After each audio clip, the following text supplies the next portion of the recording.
Whew. Hello. How you doing today? Make sure my video loads here. There we go. Yep. We are all set. Oh, no, hold on. Lag. I can fix that. Give me a sec. I'll fix it. I know how to fix it on this computer. And we should be okay in a second. Apologize if it starts with a little bit of lag. We should be all right. It should load in a moment. But yeah, how we doing today, everybody? How are we? I hope everyone is doing well on this fine Sunday afternoon, evening. There we go. I fixed it. Great. It's working. Volume's low. The volume should be really nice and high actually, but if it is low, let me know and I'll just have to speak louder because I have it at literally as loud as I can go. We should be fine now on the lag front. I did figure out how to fix it on this computer when it happens. But yeah, how you guys doing? I tell you what I appreciate the most. James goes live when he says he's going live. Doesn't? Yeah, that's true. I always try to be on time. I really try to not be late ever. Disappointed with Garnacho. Ooh, yes, we are going to talk about that in particular. We are going to speak about Garnacho for sure. It is a bit low. All right, hold on. Let me see. I had to redo like my entire computer, believe it or not. And let's just shift it. It might be a little it might be a little bit low. It might be a little bit low, to be quite honest with you. Some of you might be right. I'm just gonna move it closer to me while I speak. Shout. Yeah, that's what I'm gonna have to do. That's what I'm gonna have to do to get it to be on good volume until I can like add the booster, and all of that. But yes, while you're arriving here, I appreciate you all joining. Make sure to like the video as you get in. Let's make sure that it, get the likes up. It helps me a lot when you guys do so. Let me just see. Yeah. What's going on? Properties.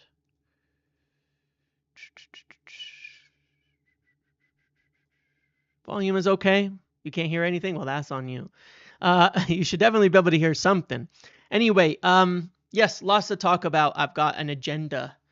As usual, I have an agenda to discuss that I did make this time. We've got Mason Mount, we've got Rashford and Garnacho, that whole situation that I want to talk about. I want to talk about Jadon Sancho, talk about potential some meetings, and maybe then just a little bit of yap for us to round it all out. So yeah, an interesting day, isn't it? In terms of like the news, it's been like this for the last few days, right? We're just getting little bits and pieces here and there about more sales, more inquiries, more interest, more things like that. And the first one that I want to talk about here is Mason Mount.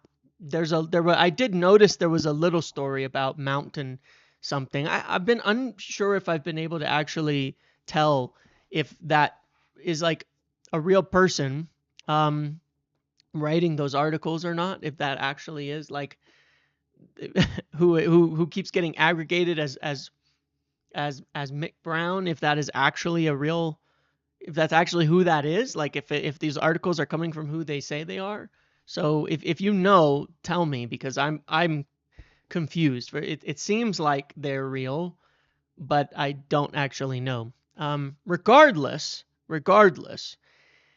on Mason Mount in particular, I said like, I don't know, what was it, like a month ago or something, and it got like blasted out from an aggregation standpoint that, Mason Mount could potentially leave this summer on loan. And there was a lot of context behind that statement, and I want to explain it again, the point of this, which is that every single player at United has a price. We've seen that with the Bruno situation. We saw that with these other requests. We saw that then, we saw that with many, like with everybody. There's nobody who's technically like not for sale entirely that doesn't have a price beyond, like, let's say Lenny Yoro, I think would be one. And there's ones that are very obviously not going to be sold. And as we've seen with like Ahmad, the price is so high that, there's been inquiries and offers even, but he's turned them all down and the price has not come anywhere close anyway.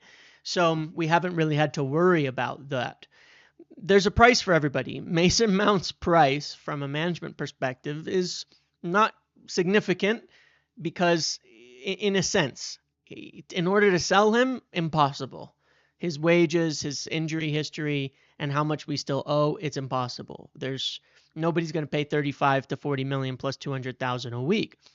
But that doesn't mean that there wouldn't be thinking like, hey, maybe if a good offer came in on a loan, that maybe we would, if it covered all the wages and there was an option or some type of deal in there, would we have to consider it?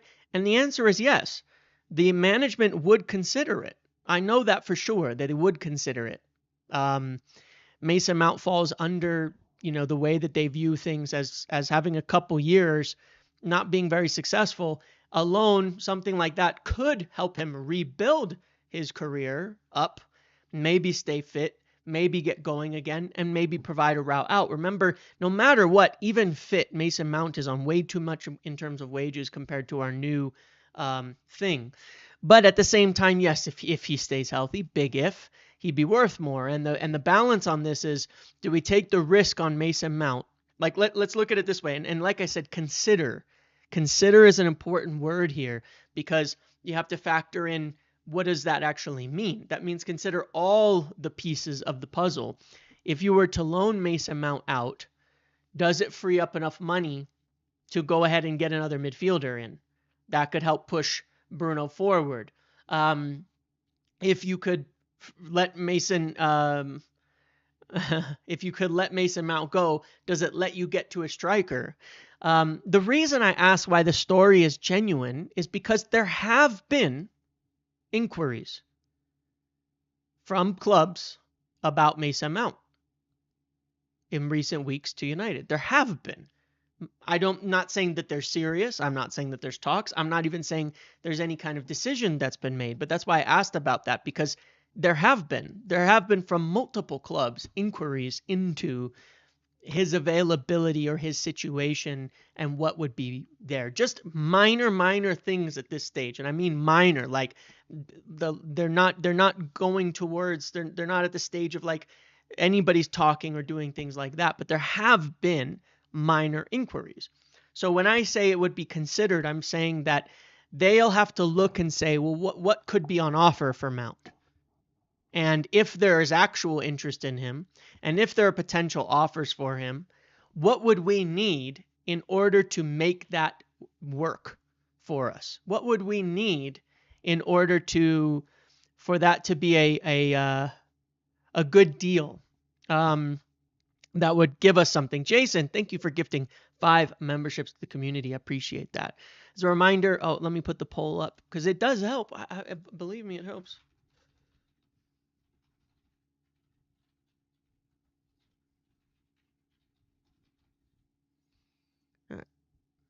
Cool.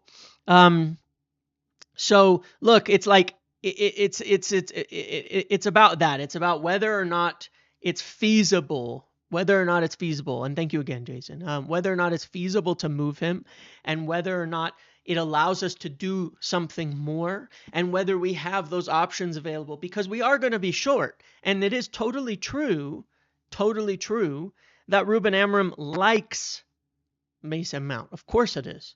He likes him. Stylistically, Mason Mount should be a good player. I still think he doesn't show up even when he's fit in games that matter.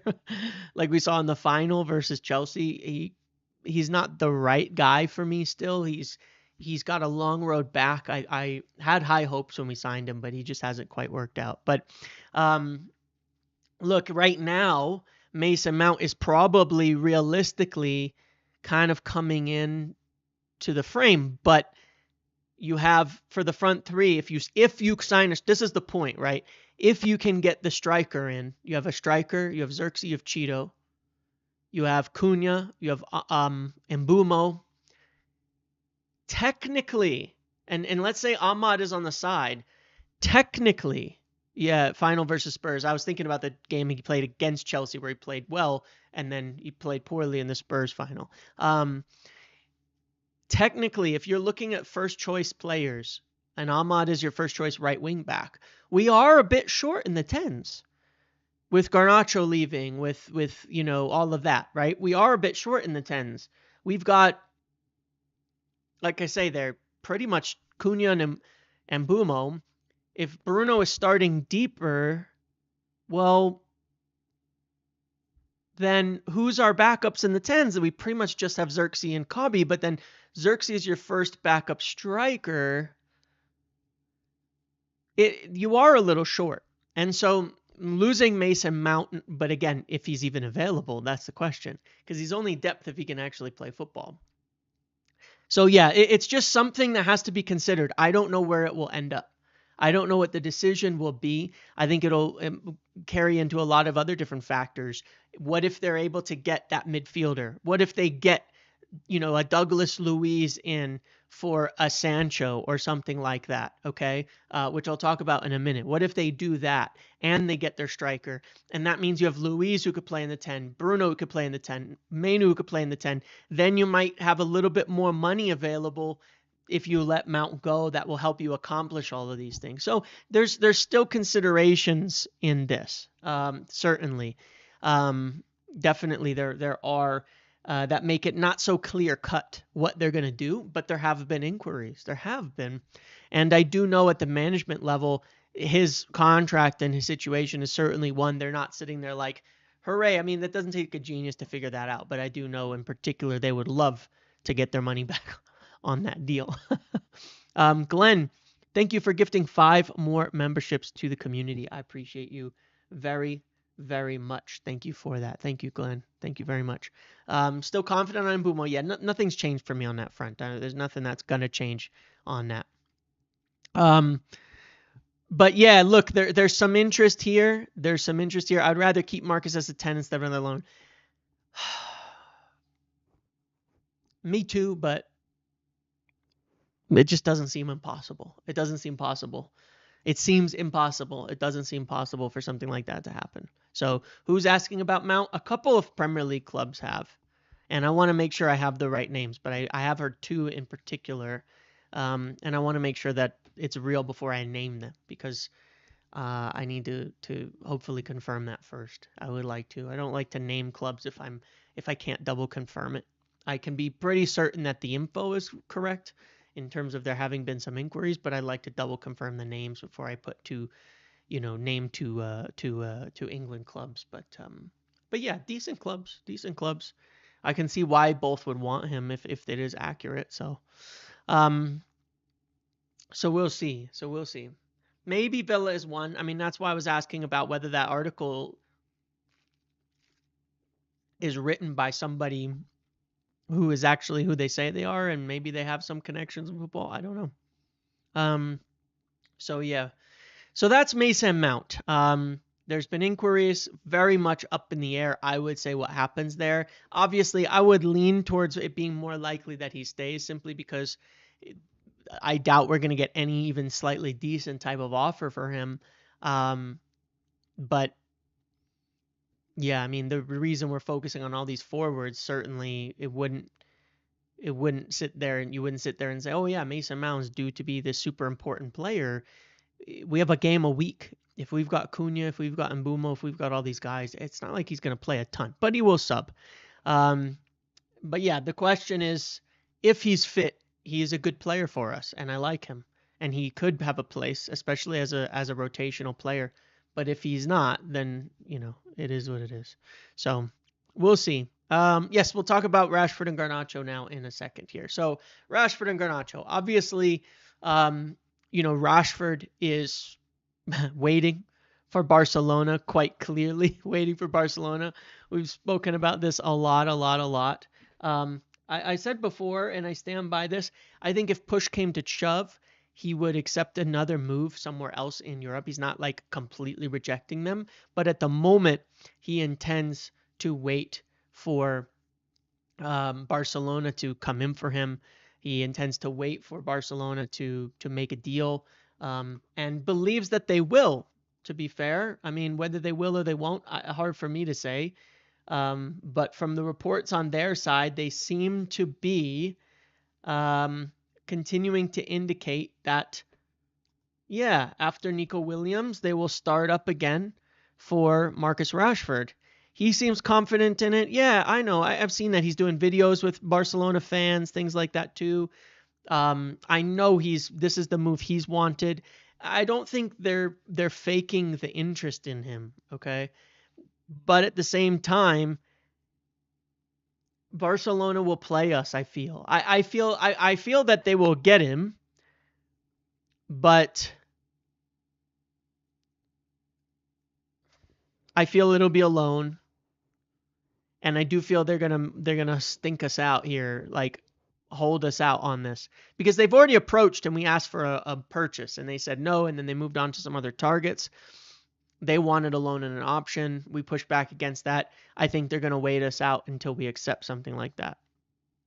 Would I take it though? Of course, because the big wages off, as long as it's a significant amount of wages, um, then that would be that, as long as it's a significant amount of wages, then so be it. Then I think it'll be fine for us. Um, and look, I actually think he will. Um, I think he'll actually do quite well there. I might be in the minority these days on thinking that, but uh, I think he would do very, very well there. Now, if they don't, we know that some Italian clubs are strongly interested in Rashford too, and they may come in for him as well, but we probably also see loan inquiries from there as well. A lot of clubs are probably sitting there saying, look, if he's not going to play for you again, which unfortunately seems to be the hardline truth, then we are up against it a bit, and it's going to be hard to get some money out of it. Somebody saying that Bayern are going for Nico. I mean, that would be if Bayern got them, then that would be good, right? If Bayern got Nico, that would be good. That would push Barcelona. They've lost out on Diaz already. If Nico Williams isn't going there, yeah, I mean, you never know. You never know. Um, do you think the option to buy fee could change? Yes, I think it could too. I think it could too. Why aren't Bayern looking at Rashford? They need a left winger, and Marcus is better than Leao. Well, yeah, I mean the dynamic of Rashford playing off of Harry Kane would probably be pretty damn good too, to be quite honest. Um, yeah, interesting one. So we're gonna have to wait and see on the Garnacho thing. I mean the Rashford thing as it's been for quite a while. We're gonna have to wait and see, but he's obviously holding out for that. Then we've got this.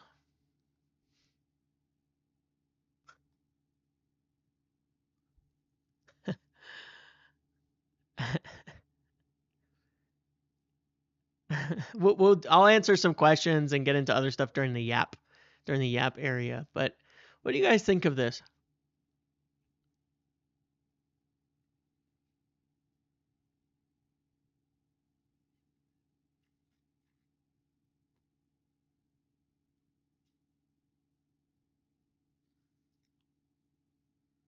What do you think of this?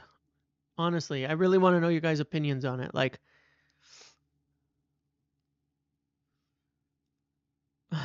Villa shirt too. I mean,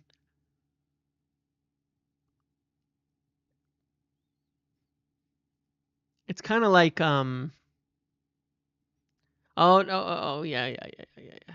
Yeah. It's kind of like it's like,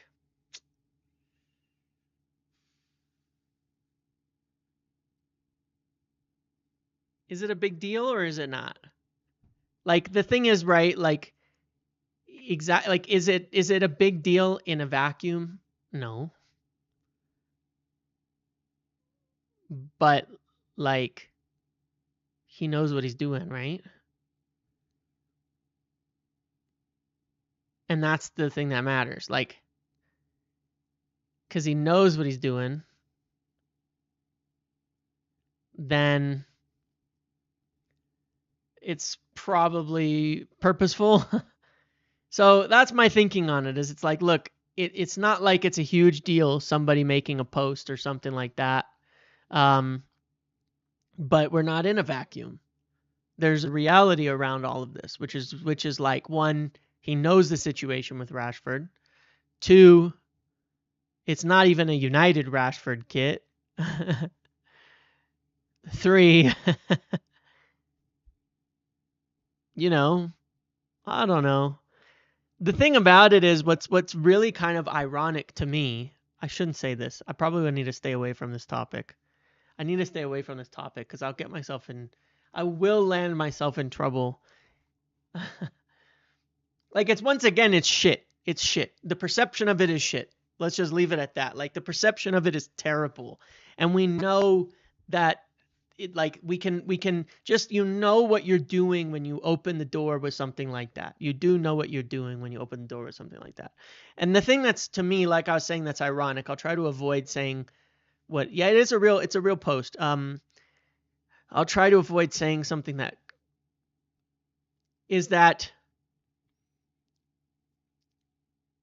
I don't think that those two would be particularly close if everybody knew the truth about like things that have happened, you know? But it's just drama.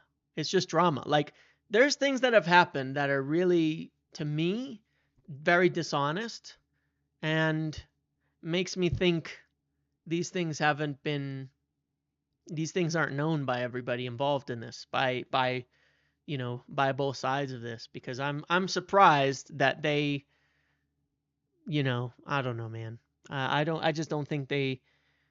I think if everybody knew the truth of like everything that happened, those two wouldn't particularly be friends. So that's all I don't want to say anything more than that because I don't want to add to rumor mongering and speculate any deeper than that. But it's just the reality of it. I'm kind of surprised. Either way, it's drama, it's unnecessary, and at the end of it, it just indicates that obviously both of them are leaving.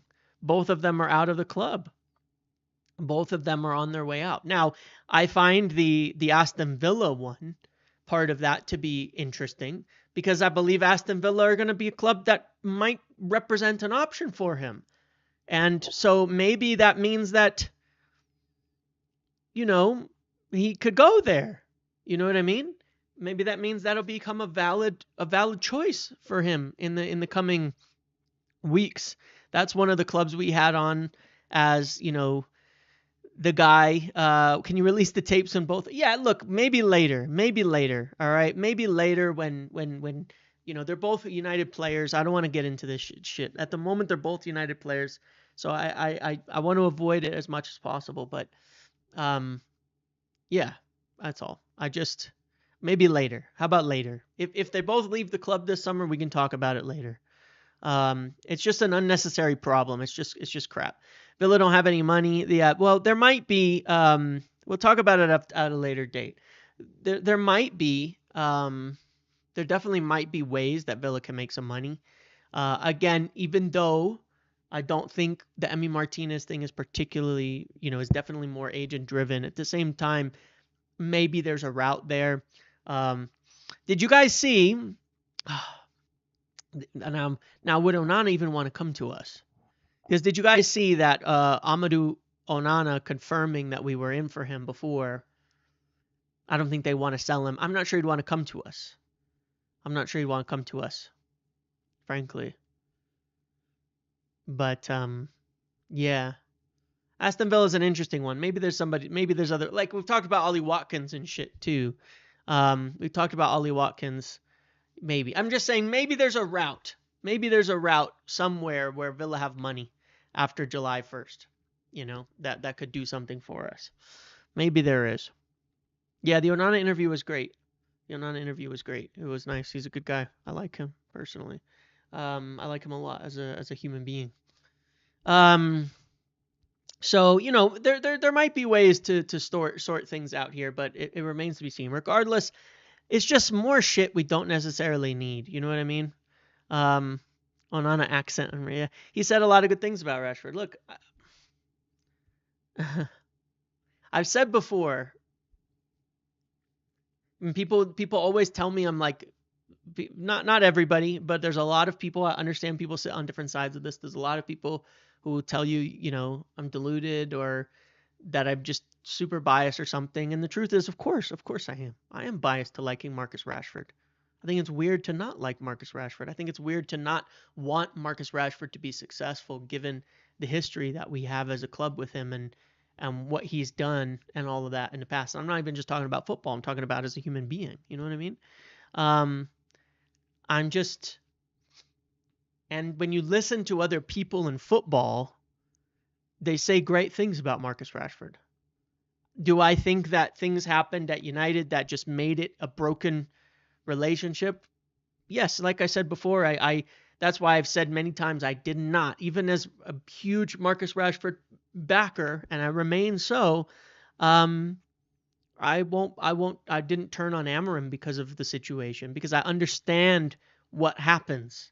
I understand what happened and how things got to a point where they got to. That's all. That's my soapbox on. I get how things don't happen in one moment. Even a player, falling out, even a player doing things they shouldn't do, breaking rules or having discipline. A lot of that stuff doesn't happen overnight, especially when you're talking about a player who's been there a long time. There's things leading up to that, and it is what it is. It doesn't make the end of it acceptable, but there's also a way where you can acknowledge that while also understanding how it got there.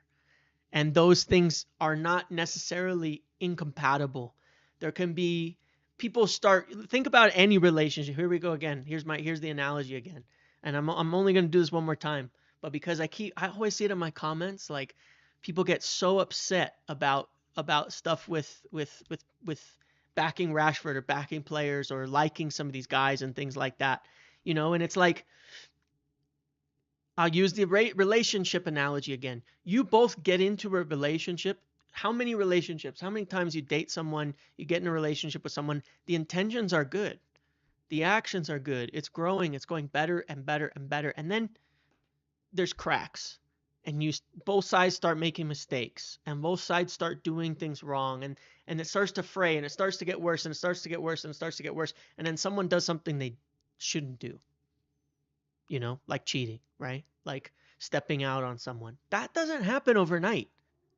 Those things happen in a buildup. So I'm using that as an example of like a major rule violation in a relationship, right?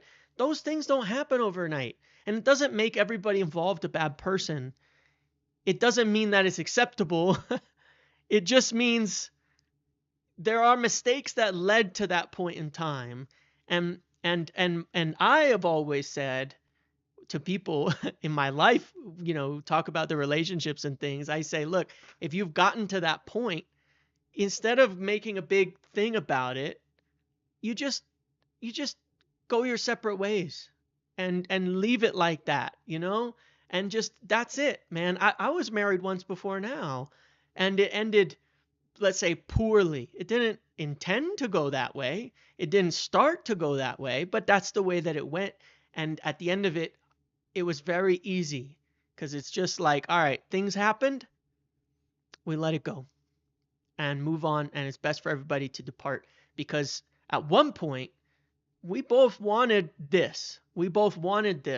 And we were both working towards the same goal. And at some point we ended up in a different, on a different team. And it is what it is at that point in time. So look, that's what happened. So I don't hate in that respect, and I don't think people should. It's unhealthy. But anyway, that's the reality of it. It doesn't make the end of it better, but it doesn't My wife knows everything. My current wife knows everything about my life, so that's not an issue. That's one of those mistakes. Don't mess up. Make sure your wife knows everything about you at all times, and that helps you very, very much in life. It will. That's one of those mistakes you don't want to make. Don't hide things. Don't ever hide things. Um, Rashi's a great human and is a Mancunian through and through, but my disappointment came via the lack of that elite presence from your best player. Got paid a very high wages and never got to see a superstar on a pitch. I agree, and that's okay. You know, um, that's okay. You know, that's okay. I agree with you, Omar, and it's like, and that's okay, and that's why I'm like, all right, so it just didn't work out. It's just football, man. You know, and we move on. So yes. Anyway, um, there's always at least one random like going off into nothing during these lives, so maybe I got it out of the way there. But yeah, that's my analogy for it. And I can't stop talking about it because it's like I wish people would get it and just let go, man. It's like it's okay. It's okay. Um and on we go. So that's Rashford and Garnacho. Like I've said before, Garnacho, I would expect that that's going to take some time to happen, probably in July, maybe even a little bit later. And and then I would say, later on, maybe Aston Villa are one of the clubs that can come in, um, and all of that. Maybe they can. Maybe they can. Moving on to Sancho. This is a busy topic. Topic. There's three things I want to speak about here. Three clubs that I want to speak about at the moment. Is Marco Alcaraz a reliable source, Man United? Nick, thank you for the donation. The simple answer to that is no. He's as far as I know, it's another faceless, fake name, not real person. So they pop up. There's tons of them, and they pop up every now and then post a bunch of big exclusive type of things and disappear into the mist eventually, or stay around for a long time. Like me. No, just kidding. But maybe. No. Anyway, let's move on. Sancho. There's three things. Napoli is not off, mind you. It's the same problem that we've known about for some time. So their director came out and said, look, we're not going to pay Sancho's salary. We're not going to pay those wage demands. And here's the thing from United's stance, okay? United aren't sitting here saying, yeah, no worries, we'll pay off Sancho's salary. We're putting the onus on him to figure the move out. United's stance on this is we want to get what we're owed. It's up to you to agree to a deal with another club. That's your call. And putting the onus on Sancho to figure it out. And yeah. So we're not sitting there offering and wheeling and dealing on ways that we can help pay off a bunch of wages and stuff. It might be necessary, but it's going to be up to someone like Napoli if they want him to increase their offer or sort that out. So that's really on them. That's the situation that we're going to do. So, but it's still ongoing, and I'm hoping at some point here in the near future that Jadon Sancho has a little bit of a wake up call. But we've been waiting on that for years, and he still doesn't seem to get it for some reason, which is kind of mind blowing in itself. Juventus entered the race, had calls with us per DiMarzio on Friday. As I did say yesterday, or on Friday or Saturday's video, that I did expect more talks to occur between Napoli, Juventus, and United on Saturday. We've gotten a little bit of more of an update today on Napoli, which is not a positive one, but it's not a great one either. Juventus in for him. Now, there's also a really good source that said, shit, they named 3 players that were discussed in this meeting.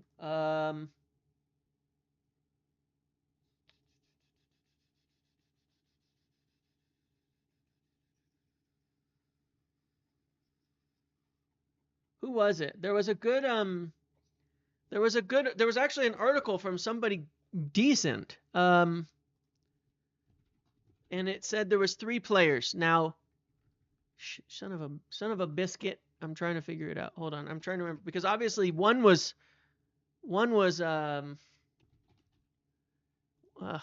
apologies. One was obviously Luis, one was Sancho, and there was a third name. What was the Vlahovic. Vlahovic was the third one, unfortunately.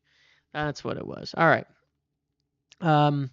Vlahovic, I don't think that we'll be going for, but I understand why Juventus are kind of looking at who might want to take him because they're unhappy with him. But those are the 3. So Vlahovic, yeah, I'm kind of going to ignore that for a minute because I don't think we'll sign Vlahovic. But we have been interested in Douglas Luiz. The article I had, not the article, the piece I did on midfielders a while ago, Douglas Luiz was one that I kept on the list because, as I had heard, we looked at him and even potentially explored on a few occasions a potential move for him. And I think I mentioned it some months ago about this, but there were talks. We talked about this yesterday. It was reported that they previously were looking at a Luis Antony type of deal, perhaps. Now they're interested in Sancho. They've been interested in Sancho, to be fair, in the past before he went to Chelsea as well. Douglas Luiz, seriously, I think this is a serious potential opportunity to me. I think it obviously really depends on whether you rate him or not. For sure. And I think people are going to fall on very different sides of that, and that's totally fine. This is not one I'm sitting there like, ooh, I'm super excited about Douglas Luiz. It might work. It might be decent. It might help the strength of the team. It might not. You know, he may come back and the injury things and he just can't be fit anymore and, you know, it's another waste. But if it were a deal that allowed us to get Sancho gone and bring Douglas Luiz in on, let's say, some type of loan or something low risk, I think you do it. I think you absolutely do it. And I think there's potential for something here because we've been discussing it. And I think that he's a player who could come in. He can play in the 10s. He could play in the 8. You can play him deeper and push Bruno up. You can play the vice versa. You can sub him. This is one of those ones where I look at it and think, gives you a potential option, someone to think about, someone to look at here. And then maybe like that opens things up for something like Onana. You know what I mean? Like Onana, Mount. God, getting confused. I just read something and my fucking brain, maybe it opens the door for Mount to go on loan and save some money there or something like that. But yeah, so it's an interesting one. It's an interesting one for me, and I think that he would be a decent player. I think he would add goals, and and I think it could help us a lot. Would much rather have Thuram, yeah, of course, but they're not going to let go of Thuram. Thuram is very, very good. Marcus Thuram is very, very good. Andreas, that's actually what threw my mind there. Is I just saw Patron tweet the flag, and then I said Onana because my head went to something to the flag and to the nation, and anyway, that's why I said Onana instead of Mason Mount there. That's literally what just triggered my brain there. So anyway, I think that has potential, but then there is one other thing. Out of Turkey, Fenerbahce are interested per their very reliable, Kefram Thuram. He's very good. And United were interested in him before, but they're not going to let him go. From the very reliable journalist in Turkey, that Fenerbahce are interested in Jadon Sancho. I can pull it up here, and this is genuinely a full on this is like your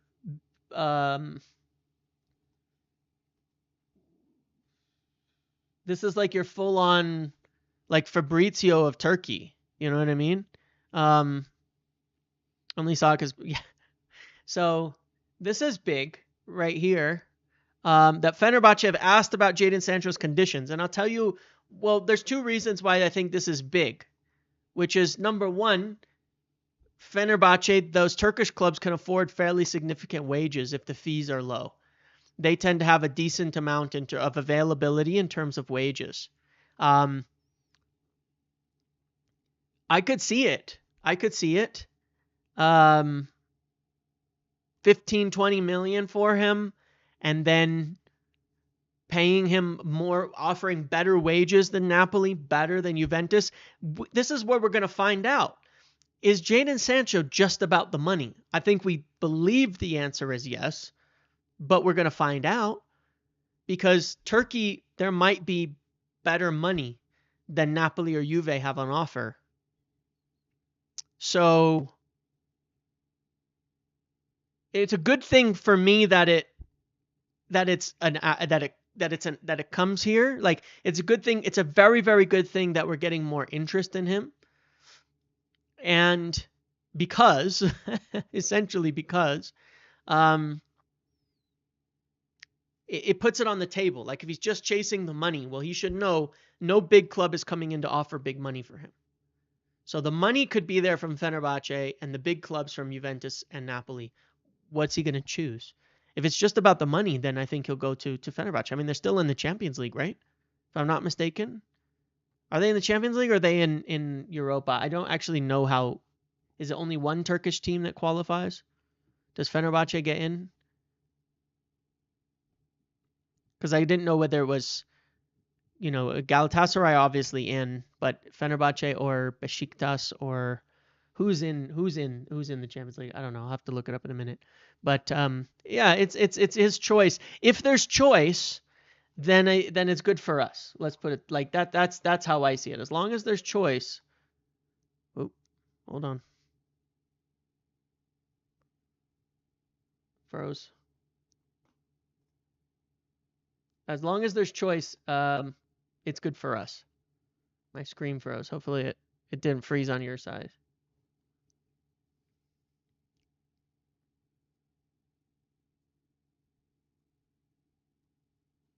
No. All right. It didn't freeze on your side, where we should be okay.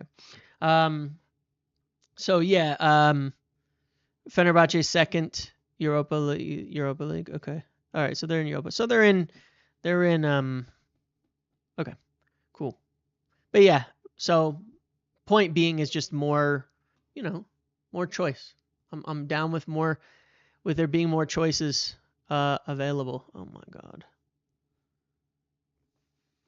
I'm screwed. My stupid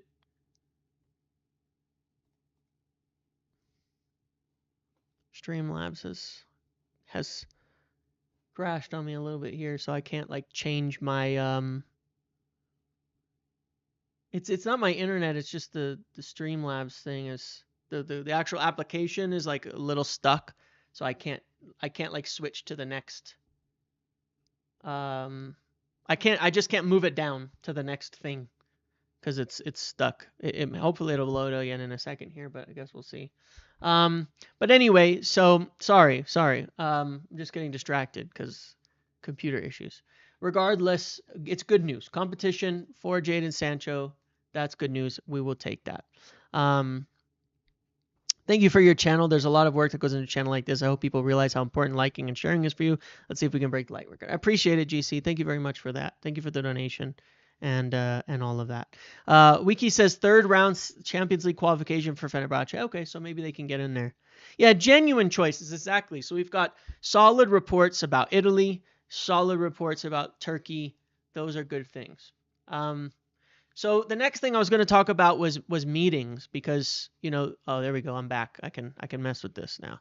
Cool. Was meetings because obviously meetings were, I brought something up yesterday in my video on meetings, but as well, there's a lot of different types of meetings that can occur.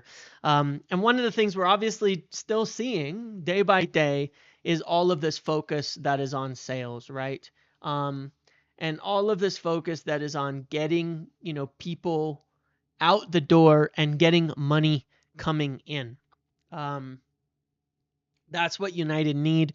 That's what we have. But there's maybe another reason for that too. That's what we've been working on for multiple weeks, because when we look at the finances from a purely like outside view, a lot of great moves, a lot of good savings, a lot of like big things have happened that have helped the finances be in better state, even though some of it has been negative. Sorry, what? Let me see. I'll get to that if that's the case. I didn't see where that was, but yeah. And when you look at it from the outside, you should be able to say, hey, we can go spend more money right now. But our position is we need to sell in order to buy after Mbumo. That's the position, and that's what we're working on. And one of the things that I remembered yesterday that I sometimes forget, and I think we all sometimes forget, is that the Glazers still control this football club. And it's well possible that at some recent meeting, they got together and said, all right, these are the savings we're making. This is where we're going to be.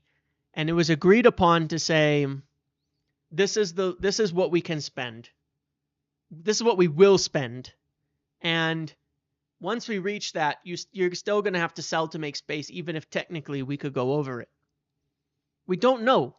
There might have been a pre-agreed cap because the Glazers still control the budget. They're still the majority shareholders, and they still have effective control of the budget. They still do. So we have to consider that as potentially a part of the overall kind of plan. And take a look at that. Yeah, no, look, here's what I meant. When I said finances were good, a lot of things were happening to make the finances good. That's purely from that perspective. Some of the things that happened to make the finances good were not great. Maybe necessary, but not necessarily great. The finances improving is a good thing from a football standpoint. But some of the consequences of that are not necessarily the best, for sure. So regardless, in terms of meetings, it is my understanding, again, these meetings happen all the time. I will ask, as I did in the video yesterday, that this isn't aggregated in the way that it's sometimes does, because it can be made a bigger deal than it is. These meetings are regular. What will be stated about these meetings is that they're normal meetings where the executive team and everybody gets together and does what they do, and nothing special about it. So that's going to be their position, the position of everybody involved, that it's sort of meaningless, these types of meetings and these things. That being said, I do think it's important that there are meetings coming of the executive team, of Ineos, of the Glazers, of everybody getting together, which I believe is potentially today or tomorrow, to discuss what comes next, right, in the plan. What happens next, right? Where do we go from here? What are the financials? What are the next implications on the financials? What are the next things that happen, on the financials? All right.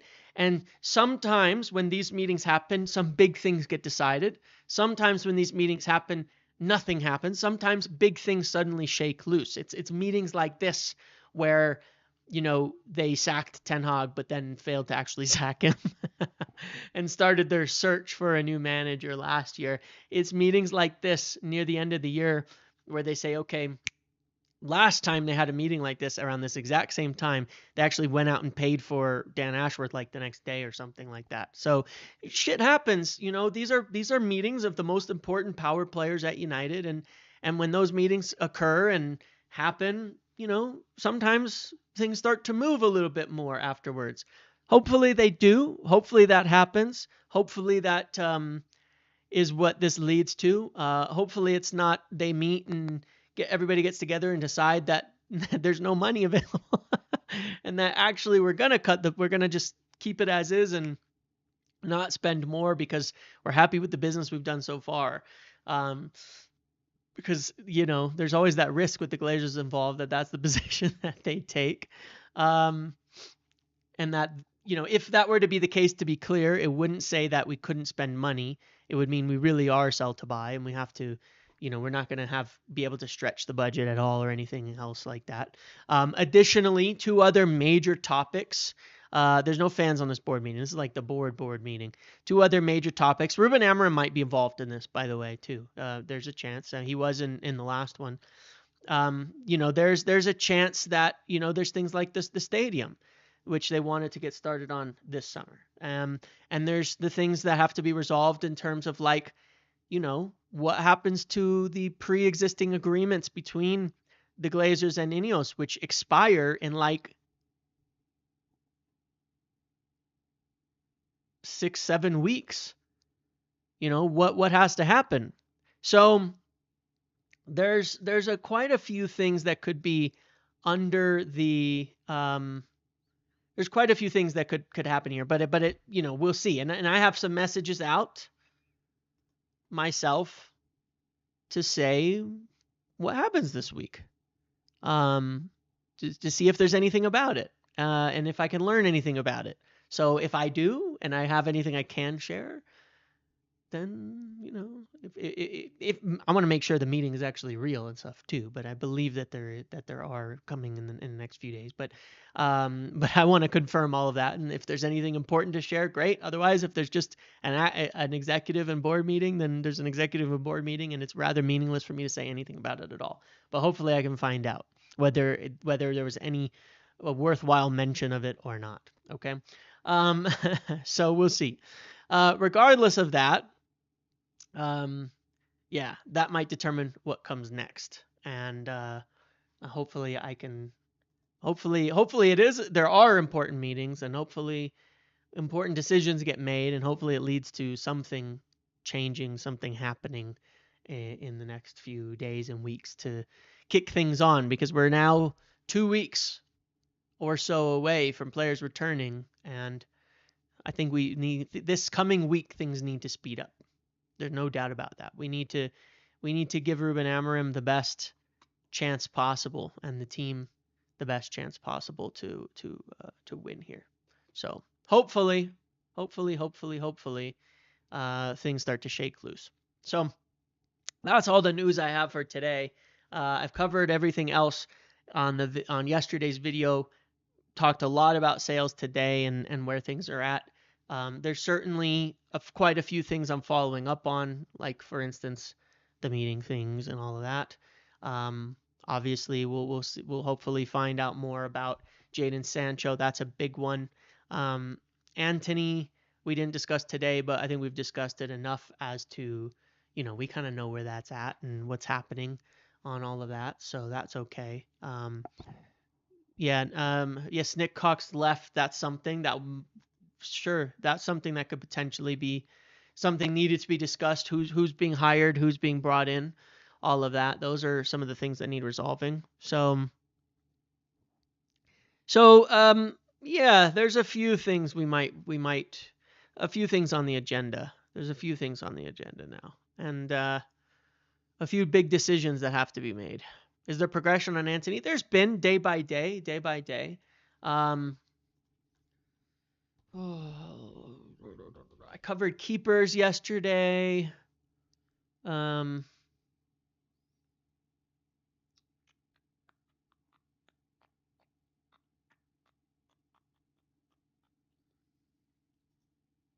So what else?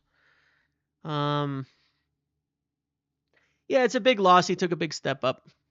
An NBA guy. Yeah, I saw the trade, Kevin Durant. It's always funny to see like Europeans and such react to like how trades work in the NBA and in American sports, because of the way the contracts work, where the players don't actually have like a say in the matter and they just do it. It's pretty funny. But yeah, that's a big win now move for Houston, isn't it? Like that's them trying to get it done.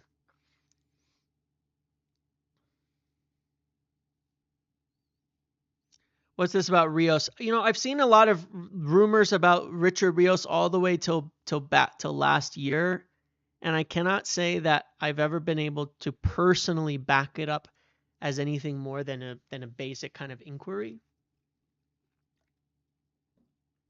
and that United are aware of his existence.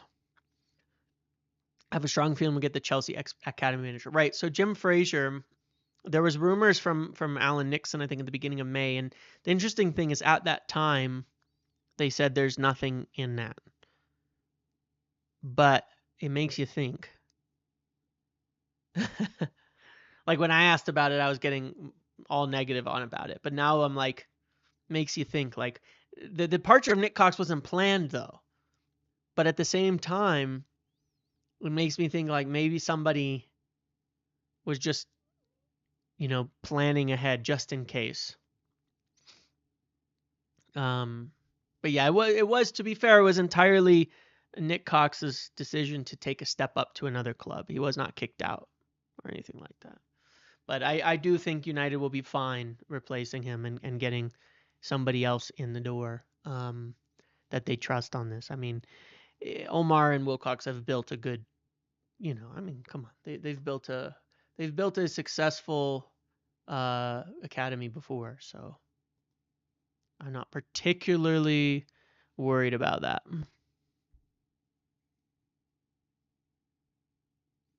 Yeah. Yeah, the cap draft. Well, I have a couple of different thoughts, LLY, on that, which is like, obviously, you can't just do the American way in football. It does improve parity, of course, but I don't know. Different league. It's interesting. I just wonder, what if you had parity like that? You still had relegation, but you had caps. Now, but the problem is you have to put it in every single league, and it's just be impossible. It's unnecessary. Do you think we're good enough in the left wing back position? Dorgu being new. I don't know about that. I think that we need probably a little more. I mean, it really depends on how Leon and Amos do this summer. Threaten some bunker busters. Too soon. Right, correct, Amy. Yes, and that's true too. I said before, like, there was differences somewhat in philosophies, right? There's differences in philosophies between the people in charge now and them. Even if they like them, even if they get on, even if they've done a good job, there is a bit of a difference in philosophy at the upper level now between Adam Lawrence and Nick Cox and all of them. There certainly was a difference in philosophy, and it's hard for me to sit there and say that they're not wrong, the guys in charge, because you look at United, and I've said before, United's academy doesn't produce enough talent for what it should in terms of like top level players, and United's academy definitely doesn't provide enough money in the way that City, Chelsea, and others do, and that's unfortunately a big part of the modern game. We'll get random breakouts, and it's almost like sometimes they're accidental. Like Rashford's was accidental. You know what I mean? Like our main guys who broke through in terms of a very planned way was like Greenwood and Mainu in like the last 15 years. And beyond that, most of it was kind of like just came by accident, which it can happen. But, we need to do better. I was improving though. That's the thing. Like this is not a critique Nick Cox thing either, because it has been improving. It has been improving. It has been improving over the last 5-6 years, but I still think that there was probably a bit of a difference in philosophy in there.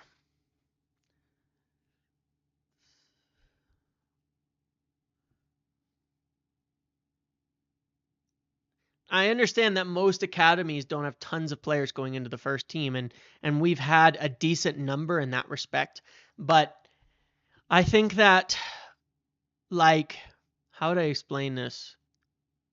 Because agreed. How would I explain this? Like, no, it's a loss. I would agree, but how would I explain this? Like you look at City academy players, and they're like all over the place in the Premier League now, like getting sold to big clubs for big money, playing at all these places. And the same goes for Chelsea. They're like all over the place. You got some of the best players in the world all flying around as, former Chelsea products and things. United, it's like we've gotten a decent number of players who actually like come to the first team, but I feel like then there's a huge gap. and it's like players don't make it at all, or like they're off playing in little clubs in different places. But it's improved a lot, and maybe it was set to continue to improve, and that's why they didn't kick him out, to be very clear. It's been improving, and they might have had some differences in philosophy, but it's been improving under Nick Cox, and he wants a step up, you know? He wants to step up, and so be it. But I do feel fine on them being able to find somebody to replace him. So I want to make that real clear, because it's not like, I'm not saying at all that he's done like a bad job or anything. And again, they didn't sack him, so that's the main thing. Cool. That's it. That's all I wanted to discuss today. I don't have anything else. It's a Sunday. Thank you for the 10 new members from those 2 gifts. I did do a members video yesterday for those of you who want to join and get that, and I'll still be planning to do at least one every single week. Thank you for the donations. Thank you for all of the support. Thank you for the likes, the shares, the subscriptions, all that. It really means an awful lot to me. I really do appreciate it. I'll be back obviously tomorrow, podcast, live on The View for the Trinity, and then probably live in the afternoon. We'll see. Hopefully I hear some things and actually have something major to share beyond like what I've been sharing, which, to be fair, I think has been decent given how slow it is. Some of the sales stuff and all of that have been good the last couple of weeks in terms of my info, but it has been damn slow for me as well, and I wish I had more to tell you guys that I could, but hey, we'll see. All right. See you later, everybody. Have a good evening. Enjoy the rest of your weekend. Stay warm. I mean, stay cold. Stay cool. It's been warm. It's been hot as fucking hell. So stay cool, and I will see you all later. Have a good one, everybody. Goodbye.